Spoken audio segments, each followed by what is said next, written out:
On Point with Craig's Investment Partners. The information provided here is general in nature. It's not financial advice. It doesn't take into account your financial situation, objectives, goals, or risk tolerance. All investments are subject to risks and none are guaranteed. So before you make any investment decisions, we recommend you contact an investment advisor. For more information about our services in that regard, you can go to our website, which is craigsip.com. Welcome to On Point. I'm Mark Lister, Investment Director at Craig's Investment Partners, and I'll be talking about a range of topics, including economics, portfolio strategy, investor education, and anything else that's happening out there in financial markets. Morning team, hope you're all well. That's another week done and dusted. Let's talk about what was up, what was down, and what you need to keep an eye on in the week ahead. Global share markets, a fairly positive week. Most global markets were higher. The two markets that stood out were the US and Europe. The S&P 500 in the US rallied 1.4% for the week, while European shares were up 1.5%. Here in New Zealand, a bit of a different story. The NZX 50 actually fell back 1.6% for the week after a mixed bag of earnings releases and after a very strong run. Remember, the week before last week was the best week in more than 4 years for the local market. So we have just taken a bit of a breather, still headed for a positive August, which is good and would make for a better performance than some other global markets out there. We did get one particularly good piece of news, which is from Fisher & Paykel Healthcare, one of our biggest and most widely held stocks. On Friday, that company issued an earnings update and it looked very good. So the share price rallied 10% and it's now up more than 50% year to date. So some very good news for local investors from Fisher & Paykel Healthcare last week. Interest rates rose slightly after falling sharply after that OCR cut. We have seen rates push back a little bit higher. The 5-year swap rate, which is a wholesale rate, finished last week up 8 basis points at 3.65. It's still well down from where it was at the beginning of July, though. So it was about 4.5%. 6 or 8 weeks ago at the beginning of July. The currency also has moved around a bit in recent weeks. We've seen quite a strong rebound over the last little while from the Kiwi dollar. It's up more than 6% against the US dollar compared to the lows from late July. I think it fell as low as 58 odd cents and now it's well above 62. So we have seen a bit of a rebound in the currency. That's been fueled by improving risk sentiment generally, growing expectations that we'll see an interest rate cut in the US next month, and a pleasing rise in dairy prices that we'll talk about shortly. That actually saw Fonterra increase its payout forecast. So whether that's good or bad, stronger currency probably depends on your perspective. If you are an exporter, you probably prefer a weaker currency.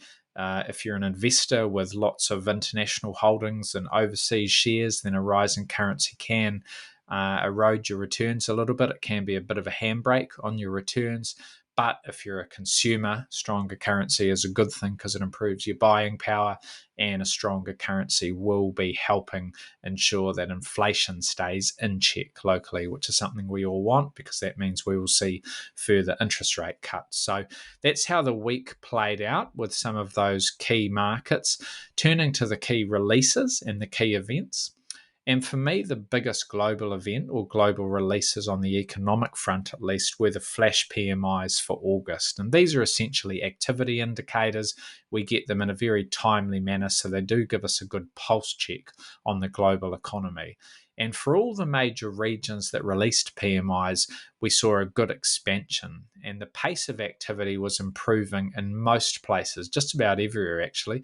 So the Aussie PMI bounced back to a 3-month high.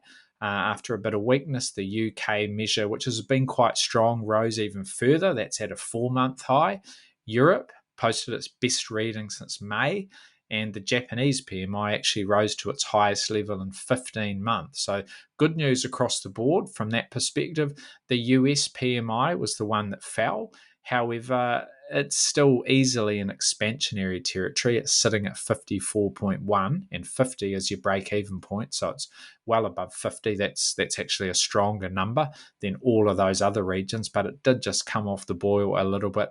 The US is still solid and in good shape from an economic perspective, but I think something that we need to keep an eye on is that divergence between the services sector and the manufacturing sector.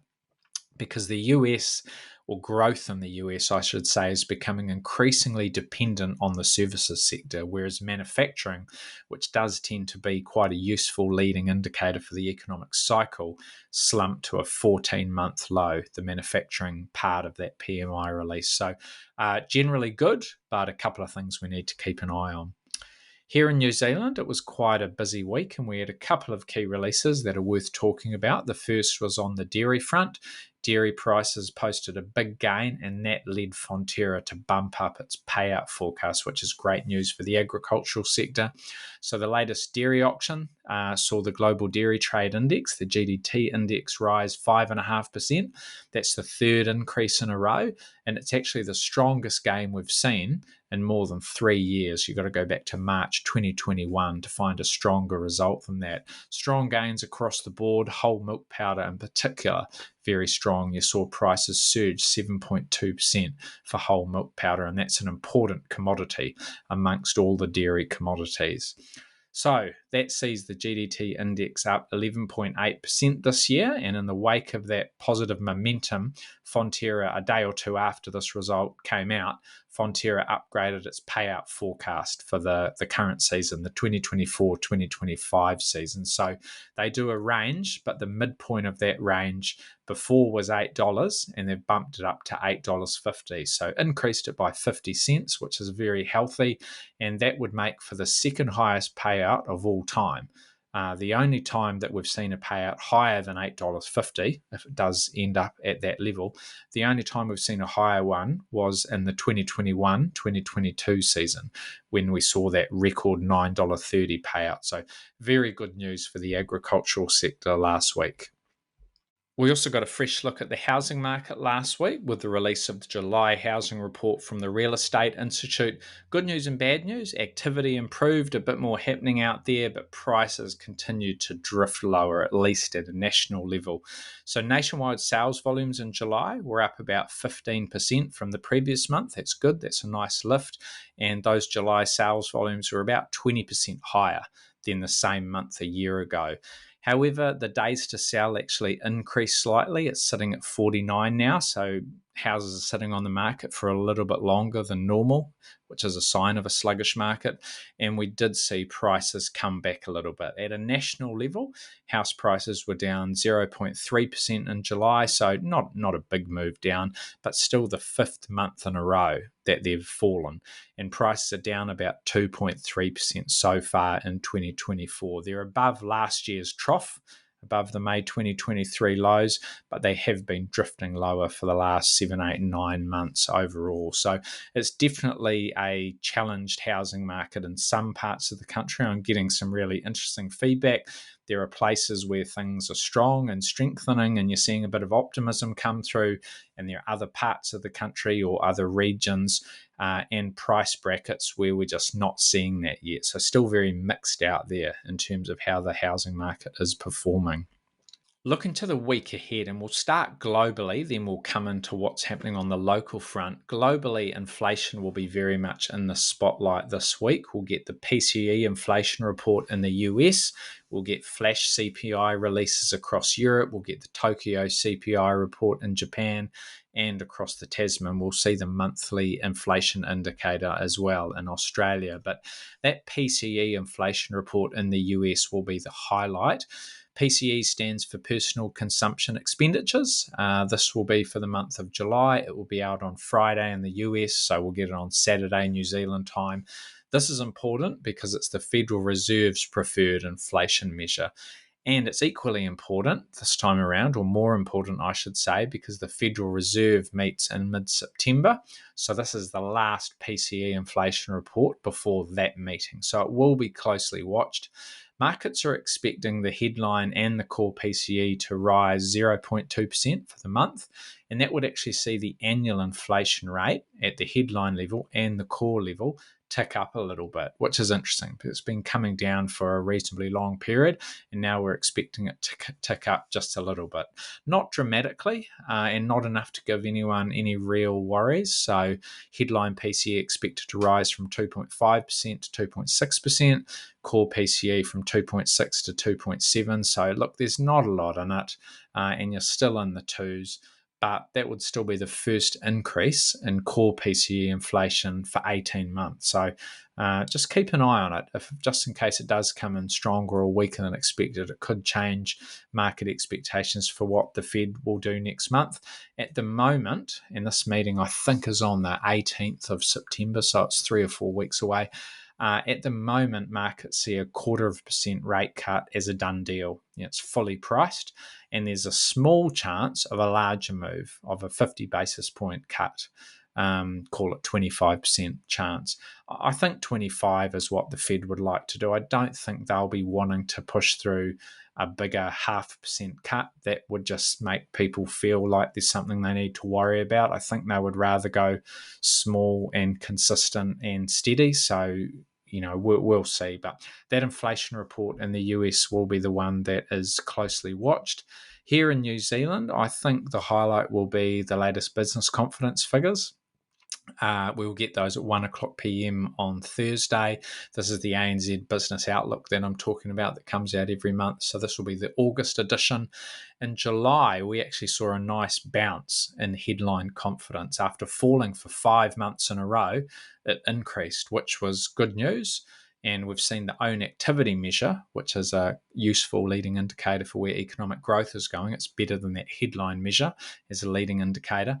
That's sitting at the highest level in 4 months. So positive trends there. Inflation also pointing in the right direction in terms of, the proportion of firms looking to raise prices and inflation expectations and so forth. So what will we see this month? Well, I'll be looking for another bump in sentiment, to be honest. I think about a third of the respondents to the survey will have come in after that OCR cut. So 2/3 probably came in the lead up. You might not have seen a whole lot of change there, sort of people still speculating, will they or won't they, will they or won't they? But the third that came in after that OCR cut will, I would think, look a little bit more optimistic, because some people would have been quite heartened by the Reserve Bank actually getting on with it. So looking for another increase in business confidence here in New Zealand, to be honest. Outside of those releases, it will be quite busy on the corporate front. The Australasian corporate reporting calendar will continue. Lots of companies due to report here in New Zealand and across the Tasman. On Monday, things will kick off with Chorus, Summerset, Steel and Tube. Tuesday, we've got Tourism Holdings, Vector, Vulcan Steel, Meridian Energy on Wednesday, in New Zealand on Thursday. So a busy week across the Tasman. Very busy week across the Tasman, actually. Lots of the really big companies and some of the real heavyweights reporting. BHP Group on Tuesday, that will be a highlight. Coles also on Tuesday. Wednesday, APA Group and Woolworths. Thursday, Wesfarmers and Qantas. Ramsay Healthcare on Friday. So there's lots going on the corporate front across New Zealand and Australia. However, the biggest corporate release of the week will come on Wednesday in the US, when NVIDIA is due to report. So that will be very, very closely watched. It's been a pretty volatile period for NVIDIA. The share price actually fell 27%. So it lost more than a quarter of its market value in a short space of time. That was just between late June in early August, so not even 2 months. But since then, it's rebounded more than 30% just over these past 2 weeks. So having been down 27% from those highs in June, the share price is now within 5% of those levels. And when you look back over the course of this year and last year, it's up a staggering 161% in 2024. And that comes on the back of an even more impressive 239% rise in 2023. So just crazy numbers. And I imagine that will be very much a highlight of the global calendar on Wednesday in the US. There's a few other global stocks reporting. We've got CrowdStrike also on Wednesday, and Salesforce also on Wednesday, and on Thursday, Dollar General and Lululemon. So a few things to watch. PCE inflation in the US be important. The NVIDIA result be obviously very important. Here in New Zealand, it will be business confidence and a ton of results that will sort of finish up the August reporting season. But quite a bit going on. So thank you for listening, as always. Do appreciate your time and hope it's been useful, and we'll talk again soon. For more insights, visit craigsip.com.